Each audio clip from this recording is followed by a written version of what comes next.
en lograr... Lo dijo en la primera hora.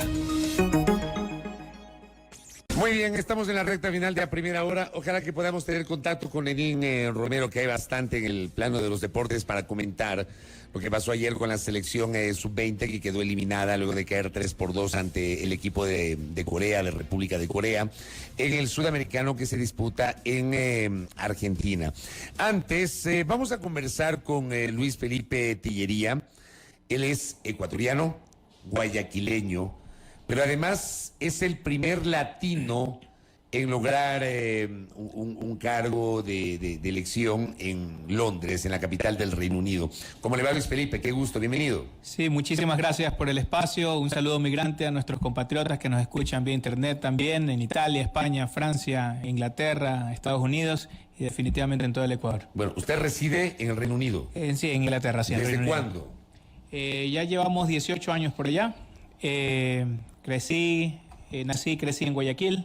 Luego migré efímeramente a Estados Unidos a terminar la universidad. Me gradué en Ciencias Empresariales y regresé a Ecuador a ser profesor universitario. Luego, pues buscando formarme un poco más, volví a migrar, esta vez a Inglaterra. Hice mi maestría, seguí formándome y un largo caminar hasta el día de hoy. ¿Qué le motivó a migrar, a abandonar el Ecuador? Bueno, la primera vez, gracias a los convenios internacionales que tenía la universidad donde estudiaba, tenía la oportunidad de terminar la universidad en Estados Unidos.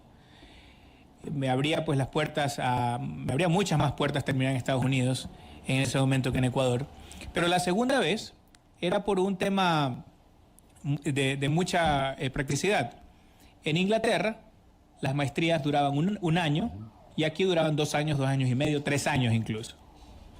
Nunca entendí por qué. No por mucho madrugar amanece más temprano, dicen. No por muchos años dura una maestría, era mejor. No veía ninguna universidad ecuatoriana en el ranking de las mejores del mundo, mientras que en Inglaterra estaban las mejores, ¿no? O sea, usted se fue para estudiar. Para estudiar inicialmente, sí. Ya, Inicialmente luego llegué y dije, bueno, me voy a quedar un año. Luego, pues, mientras estudiaba, tenía que hacer trabajos básicos, limpiar oficinas, en fin, para costear la vida universitaria, que suele ser cara. Y luego tuve la oportunidad de conseguir trabajo en un banco y dije, bueno, me voy a quedar un añito más para hacer experiencia, y ese añito más fue otro añito más y en fin. Luego empecé mi propio negocio allá y comencé a tratar de formar un patrimonio. Una vez que tenía cierta independencia financiera, decidimos devolverle a la ciudad de Londres lo generosa que había sido, y decidimos aportar con un poco de tiempo, capital humano, y entrar a la carrera por la concejalía. Y en eso estamos, no solamente devolviéndole un poquito a la ciudad de Londres, sino también siendo de alguna manera el portaestandarte para muchos compatriotas ecuatorianos, latinoamericanos, que quieran entrar en política, que sepan que las cosas son posibles, que Londres es una ciudad muy generosa, que no solamente me ha permitido a mí alcanzar mis sueños, sino a miles de compatriotas que llegan allí, muchas veces con una mano adelante y otra atrás, y que no solo enarbolan y cumplen sus sueños, sino los sueños de las familias que van quedando atrás aquí. Debido a esas remesas, muchas personas estudian en las universidades aquí, muchas personas se curan por esas recetas médicas que se compran con dinero de remesas, muchas casas se construyen, muchos sueños se edifican. ¿Qué hace un concejal para un poquito conocer, no? ¿Es un símil de lo que hacen los concejales acá o hay diferencias en la estructura política? Sí, hay diferencias. ¿Qué es el cargo de concejal en Londres? Sí, el cargo de concejal, bueno, tiene la City de Londres, la ciudad de Londres, tiene 3 funciones. La primera, actuar como un consejo, como cualquier municipio de aquí, en donde arregla calles, se dedica a los servicios básicos, etcétera, etcétera. Esa es una parte de las 3 funciones de la City de Londres. La otra parte es promover a las empresas que están afincadas en la City de Londres, promoverlas como un destino de turismo, promover esas empresas también para que sean de tamaño global, de acción global. Por ejemplo, muchos de los bancos que nosotros vemos en el mundo son bancos afincados en la City de Londres, muchas compañías de seguros. En fin, la segunda función del municipio es promover esas empresas para que generen negocios a nivel global. De esta manera hay más empleo también en la City de Londres. Y la tercera función es mantener las tradiciones milenarias. La City de Londres tiene casi 1000 años de historia El municipio de Londres tiene casi 1000 años de historia, el Palacio Municipal tiene 600 años de historia aproximadamente, y necesita mantener ciertas tradiciones milenarias, como por ejemplo la proclamación del rey Carlos III. Nosotros estuvimos allí para proclamarlo como rey. Es una de las tradiciones que el primer territorio que lo proclama rey es precisamente el distrito financiero llamado la City de Londres. Y se van manteniendo esas tradiciones. Entonces, esa conjugación de las tres funciones es lo que hacemos los concejales, porque el poder no está en el alcalde. El alcalde viene a ser como un embajador itinerante en todo el mundo.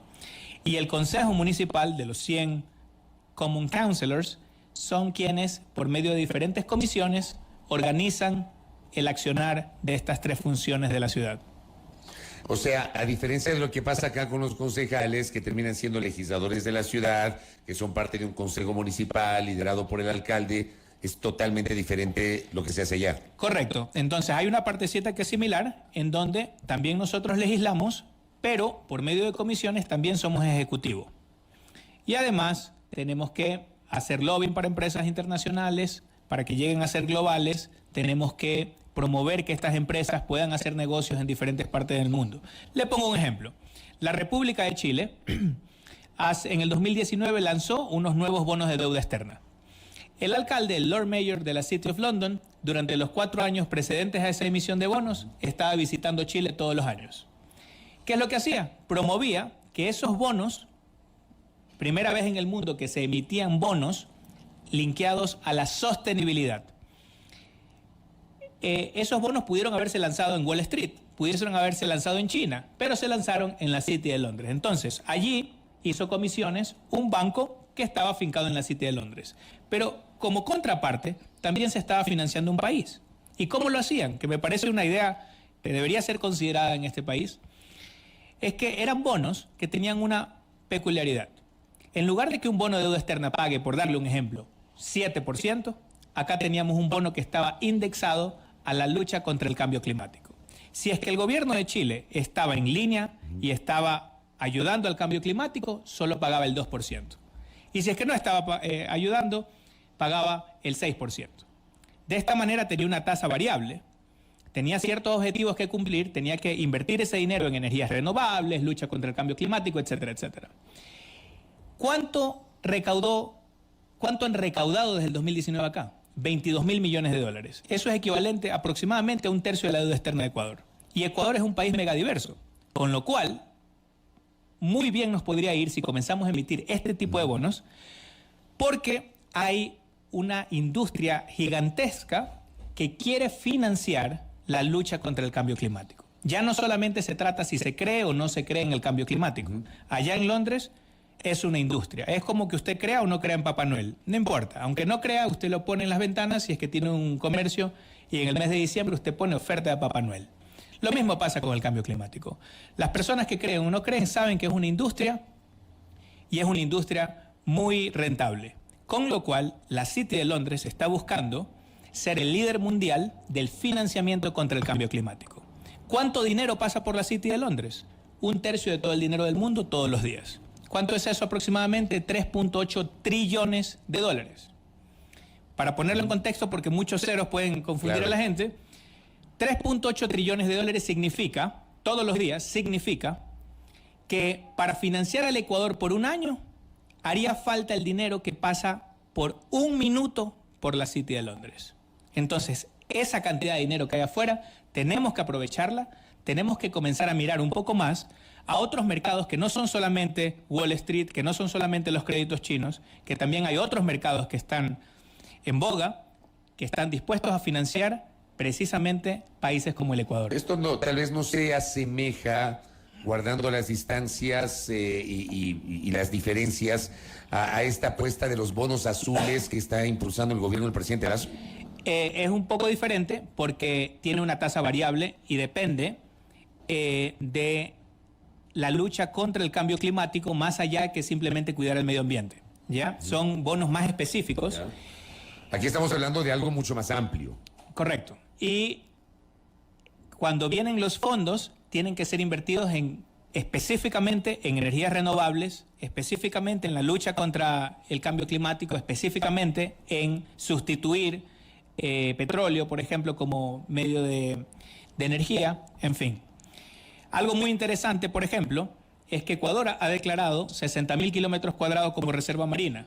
Está muy bien visto por la City de Londres y creo que Ecuador debería caminar en esa dirección, hacer un calco y copia de lo que ha hecho Chile, hacer un calco y copia de lo que ya está haciendo Colombia y enrumbarnos buscando diferentes fuentes de financiamiento. No solamente irse a arrodillar al Fondo Monetario Internacional, que sé que tiene mucha resistencia en Ecuador.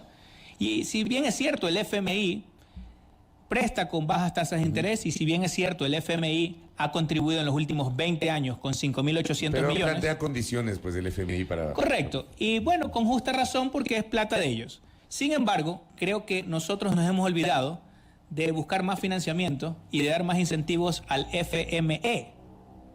¿Qué es el FME? Son las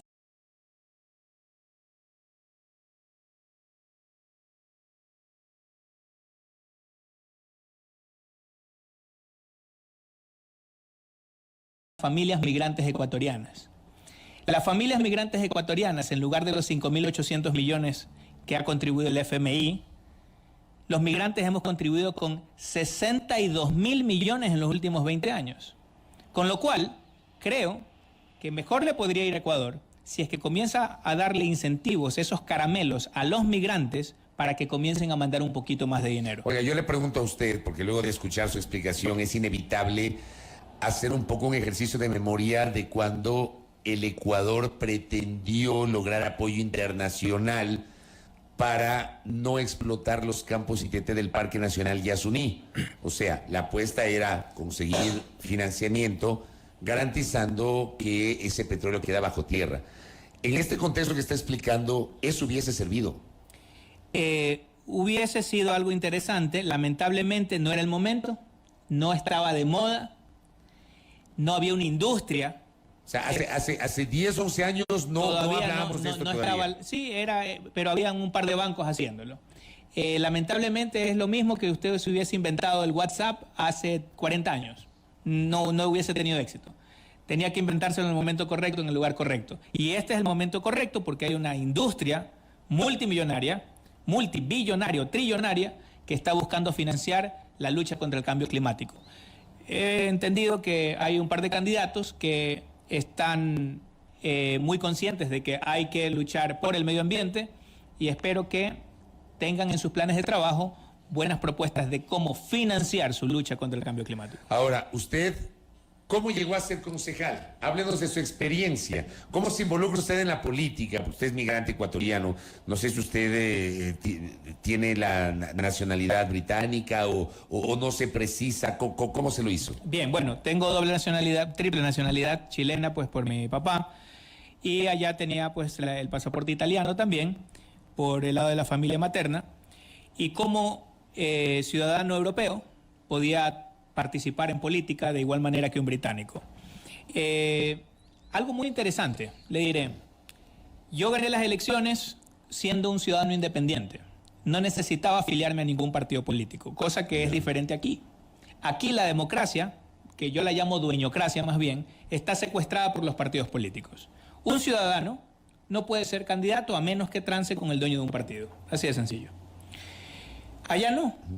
Allá uno va y se inscribe. Y si la gente quiere votar por uno, vota por uno. Y si hace una buena campaña, le puede competir de igual a igual en un pequeño distrito al Partido Conservador, que tiene 150 años de historia, o al Partido Laborista, que tiene más de 100 años de historia. Aquí, mire que los partidos, estábamos sacando cuentas con unos compañeros, hay 4 partidos que fueron fundados antes del año 2003. 4. Y la mayoría de partidos se consideran viejos si es que tienen 20 años. Es decir, no hay una tradición de partidos porque en realidad los considero marcas electorales. Sin embargo, como está secuestrada la democracia por los partidos políticos, los ciudadanos estamos obligados a financiarle las campañas a los políticos. Y como estamos obligados a financiarle las campañas a los políticos, hay muchos políticos que quieren que les financien las campañas. Allá no. Allá incluso, si usted quiere candidatizarse, no necesita recoger firmas. Por ejemplo, para alcalde de Londres, lo único que uno tiene que hacer, paga 10.000 de depósito, 10.000 libras de depósito, aproximadamente $12.500. ¿Ya? Si saca más del 5% en las elecciones, le devuelven su dinero. Si saca menos del 5% porque solo se metió para la foto, para chimbear, etcétera, etcétera, pierde los 10.000 pounds, pierde los $12.500. Ahora les pongo un ejercicio a las personas eso que me deberían están hacer acá con tanto candidato que no logra ni el 1%. Las últimas elecciones hubo 62.000 candidatos. 62.000 candidatos aquí. Pongamos 60.000 para hacer un número redondo. Si le hubiésemos cobrado, en lugar de pagarles la campaña, les hubiésemos cobrado de inscripción 10.000 a cada uno, recaudaríamos $600 millones. Es decir, no te necesitaríamos vender el Banco del Pacífico, es decir, sería más grande que la industria cacautera, es decir, no nos hubiésemos ido a arrodillar al Fondo Monetario Internacional por los 700 millones de El tema es diciembre. que si ponen aquí esa regla, muy difícilmente vamos a tener ese número de candidatos. Definitivamente, y quizás eso sería algo bueno, ¿no? Sí, por supuesto, por supuesto. Ahora, sé que muchas personas muchas veces dicen, bueno, pero quizás los pobres no pueden entrar en política, de ese caso. Hasta ahora no he conocido un político pobre en Ecuador, en todo caso, pero creo que tenemos que vigilar otras prioridades. Creo que antes de financiarle la campaña a los políticos tendríamos que asegurarnos de que no hay ningún niño sin zapatos, de que no hay ningún niño al que le falte desayuno y almuerzo escolar, como en Inglaterra, de que la gente puede ir con la certeza de que cuando llegue a la tercera edad nunca se va a morir por falta de medicinas o porque tiene que ir sorteando la receta un día sí, un día no. Eso no pasa ya. Sin embargo, no nos alcanza la plata para pagarle a los políticos sus campañas. Oiga, o sea, usted entonces se presenta sin ningún partido político como ciudadano y gana. Sí, fue una pelea interesante porque otros candidatos pues eran mucho mayores que yo. De hecho, soy uno de los más jóvenes en el Consejo Municipal. ¿Y el único latino? El único latino. Es el primer latino. El primer latino, correcto. Y bueno, por el momento el único, pero no vamos a ser los últimos porque una de las misiones que tenemos a título personal es precisamente que vengan más latinos detrás nuestro, que vengan muchos más inmigrantes haciendo acción colectiva para mejorar la vida de los migrantes que están allá, porque sabemos que cuando al migrante le va bien, al Ecuador también le va bien. Ahora, un detalle muy importante, por ejemplo, ¿cuánto ganan los políticos? Aquí los políticos ganan como estrellas de rock. Allá, los padres son ricos, las familias son ricas, pero los políticos son pobres. Allá, un padre de familia no tiene problemas en alimentar a sus hijos. No hay ningún niño en los semáforos pidiendo caridad para poder alimentarse. Sin embargo, los políticos no son ricos. Mi sueldo como concejal es medio salario mínimo vital. Es decir, un camarero, un mesero, gana el doble que yo como concejal. Si yo no tuviese mi negocio, yo no pudiese entrar al municipio y ser político.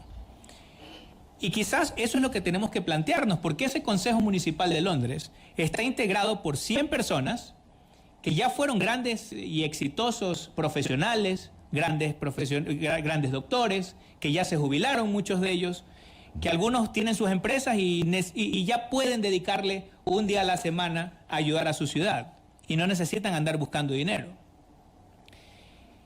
Con esos 100 concejales, esos 100 miembros del Consejo Municipal, que ya resolvieron el problema de cómo parar la olla, cuando usted les trae un problema a esas 100 mentes brillantes, no hay problema que les quede grande, porque está reclutando a 100 personas que saben resolver problemas. Quizás tenemos que analizarlo aquí. Y por último, para que nos alcance la plata para cosas indispensables, como por ejemplo, que no hayan personas de la tercera edad sin medicinas. Y yo creo que luego de que no haya ningún niño sin zapatos, luego de que no haya ningún viejito sin medicinas, luego de que no haya ningún migrante que tenga que emigrar porque no encuentra trabajo aquí, una vez que hayamos solucionado todos esos problemas, comencemos recién ahí a pensar si es que le financiamos la carrera a los políticos o no. Qué tremenda experiencia de explicación hay muchos de nuestros oyentes, internautas enganchados con este diálogo. Luis Felipe, gracias por acompañarnos y por compartir esta experiencia. Me parece que ha habido algunos pasajes de esa entrevista muy reveladores y obviamente la necesaria, puede ser odiosa, pero necesaria comparación sobre lo que pasa en países del denominado primer mundo frente a lo que está pasando con la política aquí en el Ecuador. Muy amable, Luis Felipe. Muchísimas gracias. Gracias a Luis Felipe.